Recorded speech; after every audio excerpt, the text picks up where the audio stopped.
Are we going to have war, or are we going to have an intense conflict? China is in a very difficult situation, and things will get much worse. Then we're dealing with the war. Right now, I think all the sides recognize that we're on the brink of war. War is a very dangerous thing, and that would have giant implications for economies. What you can see, it's like two wrestlers or two boxers. And now the question is, which boxer, which wrestler is going to win? And so you see that we have moved from what was largely unipolar world and a cooperative, globalized world into now this world of great conflict. And so the question now is sort of which side is going to win? And then there are these rounds that we're encountering. And in this round, this one's doing well. And in that round, they're down. And we're looking at it like a football match or a competition. And so before I get into the particulars of China, and there's the particulars of the United States, and there's the particulars of the world, before we get into that, I think that, yes, I think it is clear that the basic picture, that this is going to happen, and that the sides are now lining up for a conflict that I laid out in the book. I think that that's happening.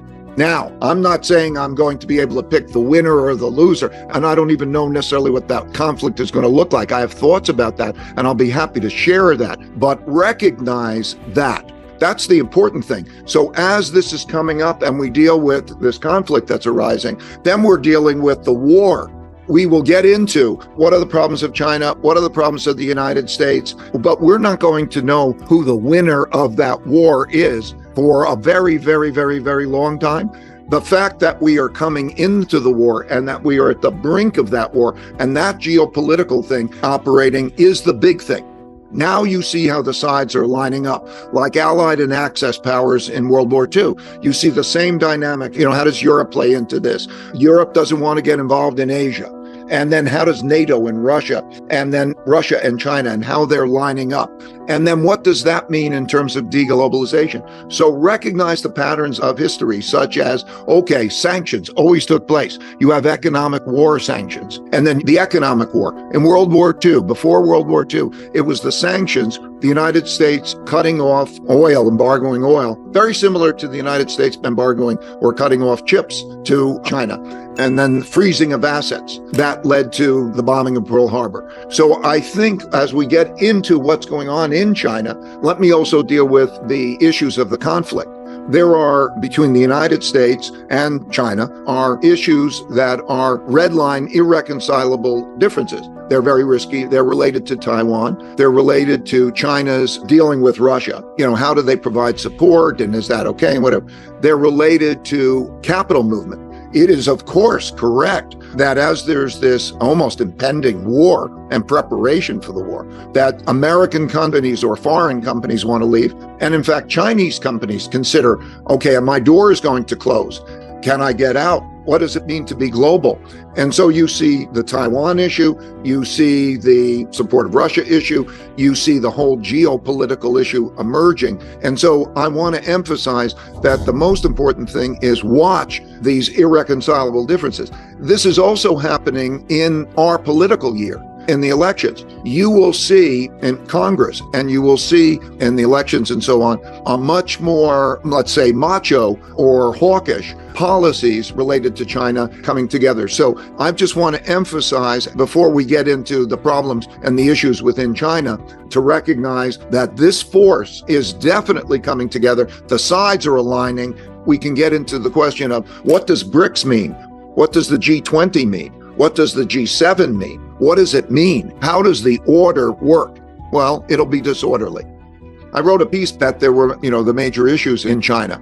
Some people think that I'm, a China lover. Well, I do say I do love the Chinese culture. I've many friends in China over a particularly long period of time. My job is to look at things objectively. And I'm saying, okay, so yes, let's describe what that looks like. And I've mentioned these problems that they have. First, they have the debt problem. It's a classic debt problem, like written in the book, like the things we talked about the debt. They have to do a beautiful deleveraging. In my opinion, they let it go about 2 years too long, that the debt problem didn't have a restructuring. And so, one man's debts are another man's assets. And as it passes through the system, so that the real estate, which accounted for, 70% of all savings and about 25% of the economy, passes through the system. And also local governments were borrowing money and having money that became unsustainable. That has passed through. Big debt restructurings are very much political issues, because when the decisions are made as a result of how they're made, what are the haircuts? Who receives what? There are big impacts on wealth. So there's a big political issue associated with a debt restructuring. A beautiful deleveraging is still a pretty ugly thing. It's a very difficult thing. It's just done well. But anyway, that went on too long. And then, of course, we have the issue of the geopolitical, the world issue.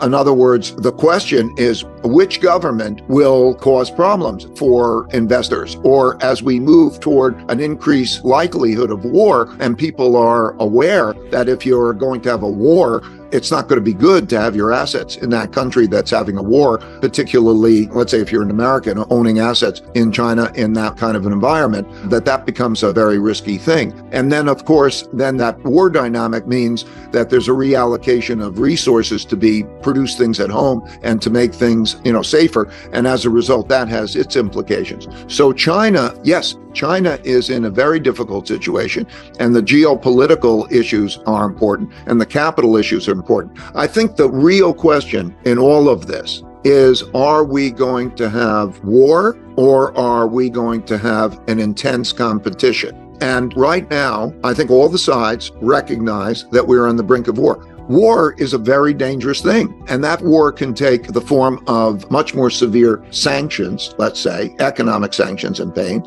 and that would have giant implications for economies because of how they're intertwined. The economies are intertwined. It'll be very inflationary. It'll be very inefficient in terms of the productions. And so we're right now at the edge of that.